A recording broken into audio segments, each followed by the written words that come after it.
Long मार्च को लेकर चल रहे हैं। उन्हें नहीं, इस्लामाबाद वालों को जल्दी है। पाकिस्तान तहरीक इंसाफ के चेयरमैन इमरान खान ने कहा है कि फौज मेरी है और मैं फौज के साथ खड़ा हूं। कप्तान ने बताया कि लॉन्ग मार्च की टाइमिंग मैं खुद तय करूंगा।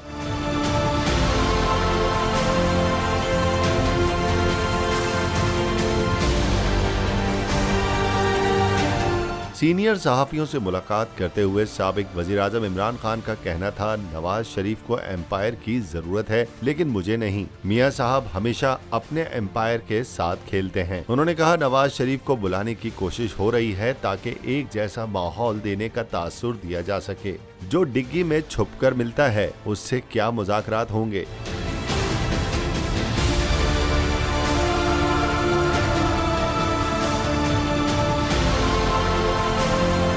पीटीआई चेयरमैन का कहना था, हुक्मरानों ने इलेक्शन में ईवीएम की इसलिए मुखालफत की कि उन्हें मालूम था मैं जीत जाऊंगा। ईवीएम के बगैर भी इंतखाबात होते हैं तो इंशाल्लाह हम जीतेंगे। कप्तान ने कहा, जिस कदर अवाम हमारे साथ है इंशाल्लाह आम इंतखाबात में 2/3 अक्सरियत मिलेगी। हमारी मकबूलियत के खौफ से तो ये इंतखाबात नहीं करवा रहे।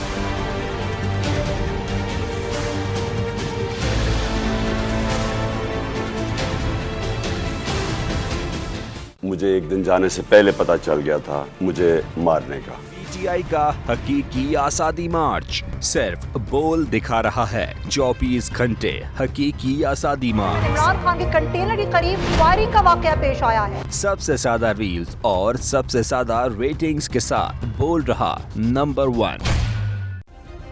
सब्सक्राइब करें और बेल दबाएं ताकि कोई खबर रह न जाए।